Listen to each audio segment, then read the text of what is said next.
Hi అండి, అందరికీ నమస్కారం. ఫస్ట్ టైం మన ఛానల్ చూస్తుంటే please subscribe PMB Telugu channel. ఇది వచ్చి మా ఇంకో నర్సరీ అనమాట. ఇంతకుముందు ఫస్ట్ నర్సరీ చూపించాను కదా, 10 ఇయర్స్ అయిందని. ఇది తీసుకొని 4 ఇయర్స్ అయిందనమాట. ఇక్కడ నర్సరీలో వచ్చి టమోటా, మిరప, వంకాయ, ఈ క్యాబేజీ వేస్తాము. ఇంకా చెండుమల్లి కూడా వేస్తాము. చెండుమల్లి అంటే దసరా టైంలో ఎక్కువ వెళ్తుంది కాబట్టి అప్పుడు వేస్తామన్నమాట.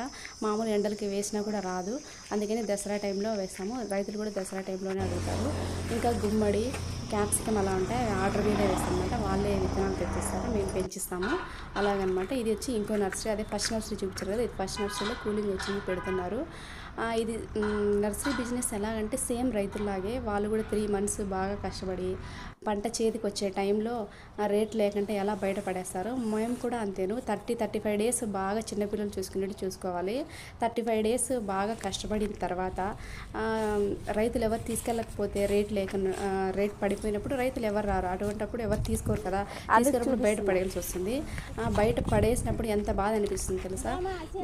అంటే ఇప్పుడు నర్సరీ ఇప్పుడు ఇలా కూలింగ్ పెడతాం కదా, అప్పటి నుంచి 35 డేస్ వరకు టెన్షనే ఉంటుంది. ఎందుకంటే మొక్కలు గ్రోతింగ్ బాగా వస్తున్నాయా లేదా, జర్మినేషన్ బాగా వచ్చిందా లేదా, దానికి తోడు మళ్ళీ ఎలకలు తినేస్తుంటాయి. అవన్నీ చాలా టెన్షన్ అనమాట. మళ్ళీ దాన్ని ఆల్టరేషన్ చేయించడము, సరిగ్గా వస్తుందా రాదని ప్రతి ఒక్కరి వీక్లీ 3 డేస్కి ఒకసారి మెడిసిన్ అలా కొడుతూనే ఉండాలన్నమాట. ఎందుకంటే ముందే రాకుండా జాగ్రత్తగా కొడితేనే బెటర్. వచ్చిన తర్వాత కొట్టిన తర్వాత పికప్ అనేది సరిగ్గా ఉండదన్నమాట, గ్రోతింగ్ సరిగ్గా ఉండదు. మా ఆయనకైతే ఎప్పుడు ఇదే టెన్షనే. ఇంకా మార్నింగ్ 6:30కి వెళ్తే ఈవినింగ్ 6:30కి వస్తామన్నమాట. మార్నింగ్ మా ఆయన పొద్దున్న 6:30కి వెళ్ళిపోతే ఇంకెక్కడికి వెళ్ళడు, ఇదే సరిపోతుంది. ఆ నర్సరీ ఈ నర్సరీలో చూసుకుంటే ఎలా వచ్చినాయి, సరిగ్గా వచ్చినాయి లేదా, ఏమన్నా రోగాలు అలా వస్తున్నాయని ప్రతి ఒక్కటి అబ్జర్వ్ చేస్తూనే ఉంటాడు. చాలా టెన్షన్ అనమాట. Time to time tiffin, time to time తినడు. ఇక్కడికి మాకు ఆంధ్రాకి వస్తేనే మంచిగా బాగా తింటూ ఉంటాడు. అక్కడ ఉంటే ఇదే టెన్షన్, బాగా వచ్చినాయా లేదా, ఎలా వచ్చినాయి.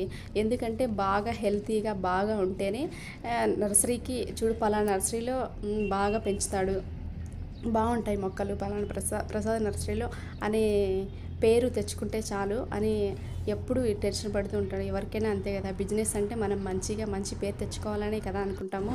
అదేవిధంగానే ఈ బిజినెస్ అంటేనే ఇంకా చాలా ఉన్నాయి చెప్పాలనుకుంటే. ఇది మైండ్ టెన్షన్ అనమాట. వేసిన తర్వాత అయ్యో ఎందుకు వేసామే అని అనిపిస్తుంది, వేయకముందు వేసింటే అనిపిస్తుంది. అంత మైండ్ టెన్షన్ అనమాట ఈ బిజినెస్. నిజంగానే కూర్చొని ఉన్నారులే, కార్లో తిరుగుతానులే అనుకోవచ్చు. ఆ కార్లో తిరగడం కూడా టెన్షనే అండి. ఎందుకంటే అక్కడికి వెళ్తూ ఇక్కడ వచ్చి మాకు పెద్దవాళ్ళు ఎవరు లేరు.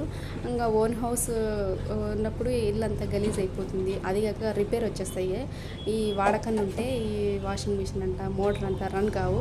అటువంటిప్పుడు అక్కడికి ఇక్కడికి జర్నీలు చేస్తూనే ఉండాలి. అదొక మైండ్ టెన్షన్. ఒకప్పుడు నాకు జర్నీలు అంటే చాలా ఇంట్రెస్ట్ ఉండేది, ఇప్పుడు అసలు వద్దరా బాబు అనిపిస్తుంది. కానీ తప్పదు కదా, పిల్లల భవిష్యత్తు కోసం మనం కష్టపడాలి. వాళ్ళు సంతోషంగా ఉండాలంటే మనం కష్టం చేయాలి.